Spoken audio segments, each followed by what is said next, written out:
ঢাকার বুক জুড়ে প্রতিদিন কত গল্প জন্ম নেয়, কত সম্পর্ক শুরু হয়, আর কত কিছু চুপচাপ শেষ হয়ে যায়। কিন্তু কিছু অনুভব থাকে যেগুলা শব্দে বলা যায় না, সেগুলোর ভাষা হয়ে ওঠে ফুল। শাহবাগের এই ফুটপাত জুড়ে তাই প্রতিদিন বসে এক নীরব বাজার, সেটি ফুলের বাজার। সকাল হতেই গাঁদা, গোলাপ, রজনীগন্ধা, জারবেরা, লিলি আরও কত নাম না জানা ফুলে ভরে ওঠে এই শহরের হাঁটার পথ। দোকানিরা কেউ কেউ 2 দশক ধরে গাঁথছেন মালা, কেউ আবার সামান্য একটি তোড়ায় বাঁধছেন কারোর জীবনের সবচেয়ে গুরুত্বপূর্ণ মুহূর্তটি। ফুল আমার ভালো লাগে কারণ আমার বয়ফ্রেন্ড সুন্দর ফুলের মতো, তাই আমার ফুল খুব ভালো লাগে। জীবনে কোনো বিশেষ মানুষ নেই দেখে আমি নিজের জন্য ফুল কিনি। এই যে এখনো আমি নিজের জন্য ফুল হচ্ছে একটা ভালোবাসার জিনিস। এটা মানুষ মানুষকে ভালোবেসে দিয়ে থাকে। এটা হচ্ছে আপনি আপনার বাবা মাকেও দিতে পারেন, নিজেকেও গিফট করতে পারেন। আপনি ফুল আপনার গার্লফ্রেন্ডকে দিতে পারেন। এখানে কেউ প্রেমের গোলাপ খুঁজে, কেউ প্রার্থনার মালা, কেউ বা পায়ে রেখে যায় এক মুঠো ফুল শ্রদ্ধার নিঃশব্দ ভাষায়। কেউ হাসি মুখে চলে যায় হাতে তোড়া নিয়ে, কেউ কাঁদতে কাঁদতে রেখে যায় ফুল ভরা ব্যাগটি বেঞ্চে।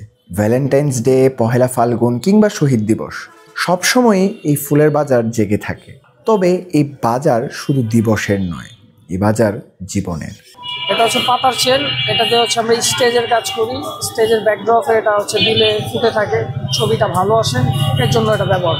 ফুল পৃথিবীতে যত মানুষ আছে একমাত্র পাগল ছাড়া সবাই ফুলকে ভালোবাসে।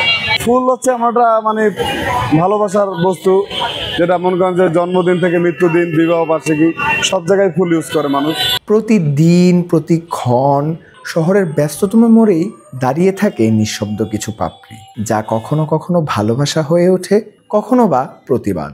শাহবাগের এই বাজারে তাই শুধু ফুল নয়, বিক্রি হয় কিছু না বলা কথা, কিছু চোখের জল, কিছু হঠাৎ করে থেমে যাওয়া মুহূর্ত। রজনীগন্ধা যেমন চলে যায় শেষ শ্রদ্ধায়, ঠিক তেমনি গোলাপ ফুল কিন্তু চলে যায় প্রেমের বার্তাবাহক হিসেবে। শাহবাগের এই ফুলগুলো জানে না কাদের মুখে তারা হাসি ফুটাবে, কাদেরই বা চোখের জল মুছবে। তবুও প্রতিদিন সকাল হতে এখানকার যেই ফুলের বাজার রয়েছে, সেই ফুলের বাজার শুধু এক প্রকার ব্যবসা নয়, এই ফুলের বাজার যেন এক অনুভূতির নাম, এই ফুলের বাজার যেন কোনো এক নতুন গল্পের নাম। শাহবাগের ফুলের বাজার থেকে আব্দুর রহমান ঈশান, সদ্য সংবাদ, ঢাকা।